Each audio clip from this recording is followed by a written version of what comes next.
Si te digo peregrinos al Santo Sepulcro, probablemente pienses en el Santo Sepulcro de Jesús en Jerusalén o el Santo Sepulcro del apóstol Santiago en Compostela.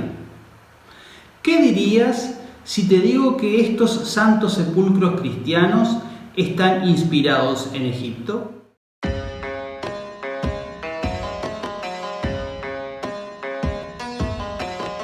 En todas las grandes civilizaciones de la historia, el ser humano ha sentido la necesidad de peregrinar a lugares sagrados. Y los egipcios no fueron la excepción. Desde tiempos inmemoriales, los egipcios peregrinaban hasta Abidos. El templo de Osiris, que se remonta a la dinastía número 19 del Nuevo Imperio, más concretamente durante el reinado del faraón Seti I, nos da cuenta de que allí se practicaron los misterios de Osiris. Según la tradición mitológica, cuando el dios Set asesinó a su hermano Osiris, descuartizándolo en 14 pedazos, en Abidos escondió su cabeza. Al esconder en Abidos nada más ni nada menos que la cabeza del dios Osiris, el mito quizás nos da cuenta que allí se estableció y ejerció influencia en todo el Nilo una antigua y poderosa casta sacerdotal. Multitud de sencillos peregrinos arribaban a Abidos por devoción y gratitud. Pero los aspirantes a los misterios iban a formarse y a someterse a las pruebas que le permitieran transmutar su personalidad mundana en una existencia evolucionada, conocedora de los secretos de la naturaleza, de sus leyes y por ende actuar en perfecta armonía con el cosmos.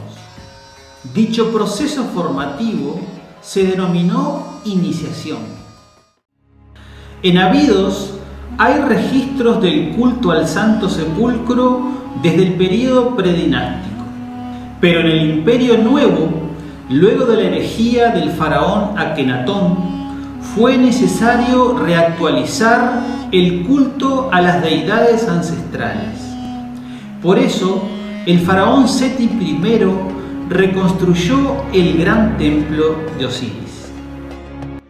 Para eso, sus asesores recurrieron a los anales históricos que aún estaban en poder de los sacerdotes supervivientes a la conjura monoteísta, desencombrando y revitalizando el antiguo cenotafio al Santo Sepulcro de Osiris, que actualmente es llamado Osirión u Osireyón.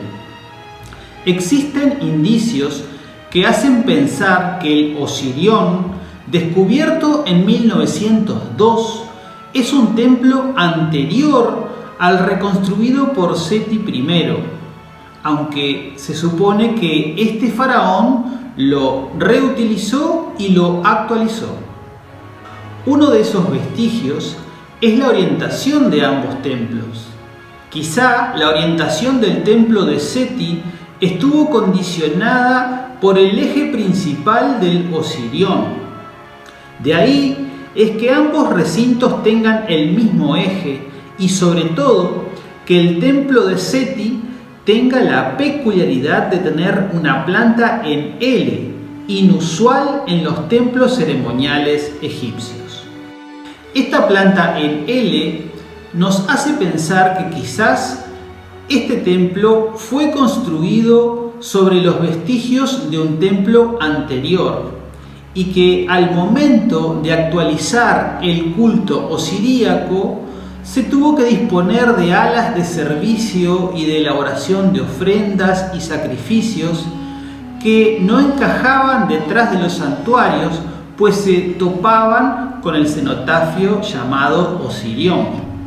Es por eso que se tuvo que prever ese ala de servicios en forma perpendicular, conformando esta particular L.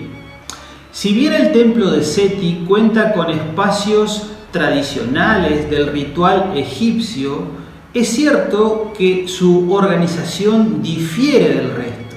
El acceso fue de forma monumental a través de un pilonos, el cual no ha llegado a nuestros días, pues luego de la clausura de los templos por parte del emperador romano Justiniano, el templo entró en decadencia y sus construcciones fueron vandalizadas y el pilonos desarmado para ser reutilizado en otras construcciones.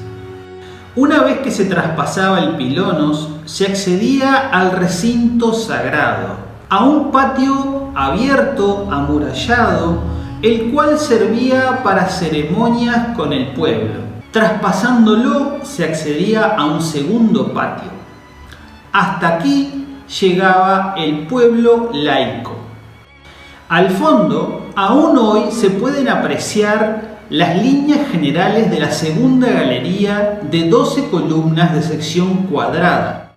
Llama la atención que los arquitectos de Seti I no construyeron columnas de sección circular como en la mayoría de los templos de Egipto, sino que optaron por columnas gruesas de sección cuadrada, quizá imitando el estilo arquitectónico del Osirión. Traspasando el umbral de la galería, se accede a la primera sala hipóstila o sala de columnas monumentales. Este recinto servía como transición del espacio exterior hacia el espacio interior, a la vez que era el lugar donde estudiaban los aspirantes a los misterios. Seguramente estos discípulos no pudiesen continuar adentrándose al templo y es por eso que hay otro pórtico con 7 puertas, el cual limita una segunda sala hipóstila con 36 columnas de sección circular floriforme. Esta segunda sala hipóstila está dedicada a las ofrendas del templo y sirve además como antesala a los 7 santuarios principales del templo. Para un observador minucioso, no resulta casual que este templo tenga 7 santuarios, considerando al número 7 como un número sagrado.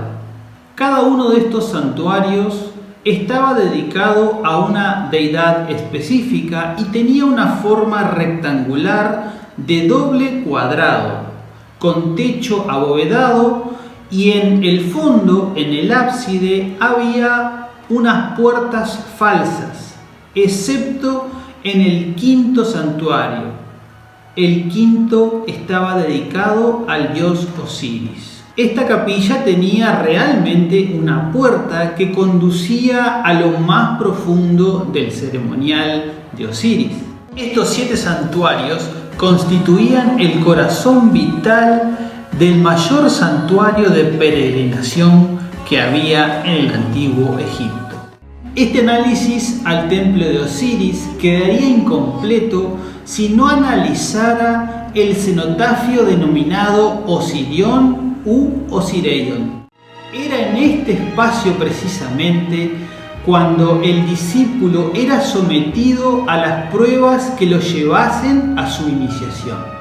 He aquí el santo sepulcro de Osiris. Tengamos en cuenta que este es un templo subterráneo y que estaba debajo de una colina ceremonial. Algunos dicen que encima de él se plantaron algunas acacias, que era el árbol simbólico de Osiris.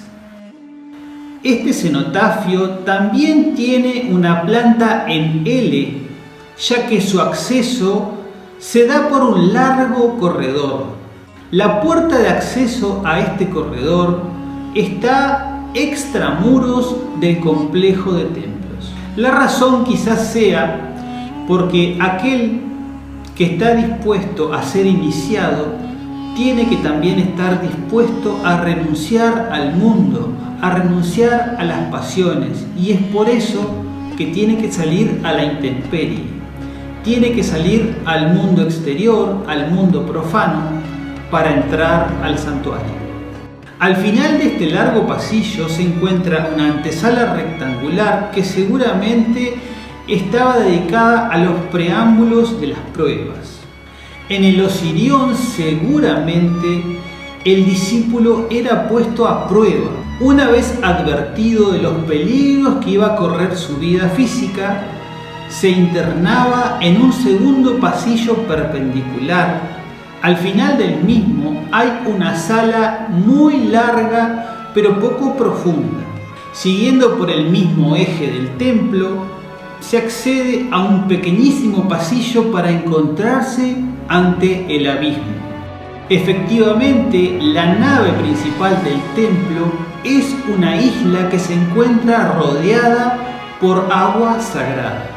Es posible que este lago sagrado que rodea a la isla del santuario fuese una de las primeras pruebas del discípulo, ya que seguramente allí se ubicasen serpientes y otros animales acuáticos que también harían de prueba iniciática al discípulo.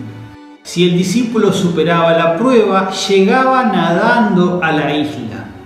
Ahí se despojaba de sus vestiduras y quedaba absolutamente pronto para los ritos de iniciación.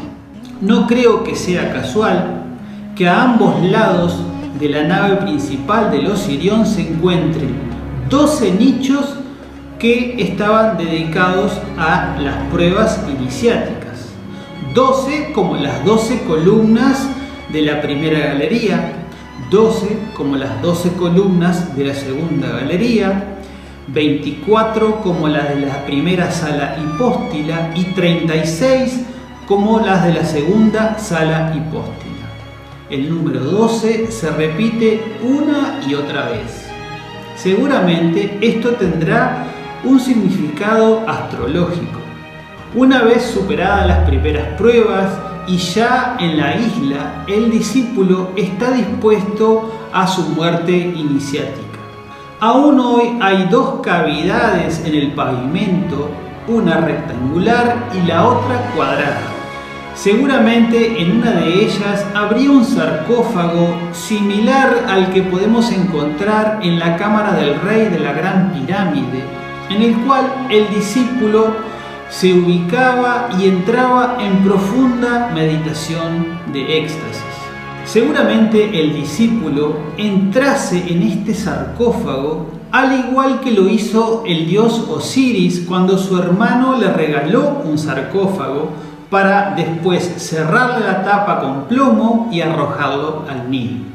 En este caso, el aspirante a los misterios era sometido a una prueba extrema. Solamente el victorioso podía pasar la misma. Si finalizaba esta prueba con éxito, le tenía deparada la resurrección, pero antes debía atravesar nuevamente el lago en el otro extremo de la nave central.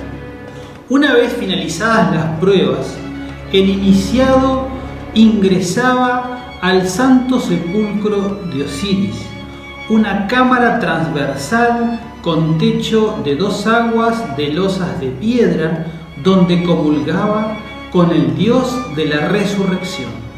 Como el mito osiríaco renacía de entre los muertos y ahora tenía que desandar sus pasos para salir al mundo exterior. Una vez más estaba a la intemperie, pero no era el mismo. Era un ser totalmente transmutado, totalmente renovado. Aquel que había ingresado había muerto en el Santo Sepulcro y aquí había renacido un nuevo ser. Ahora se disponía a iniciar una nueva vida en total armonía con el cosmos. En eso consistían los misterios de Osiris. Seguramente tendremos nuevos lugares de peregrinaje. Seguramente tendremos nuevos santos sepulcros. Ojalá en el futuro tengamos nuevos cultores de los misterios, nuevos peregrinos al Santo Sepulcro.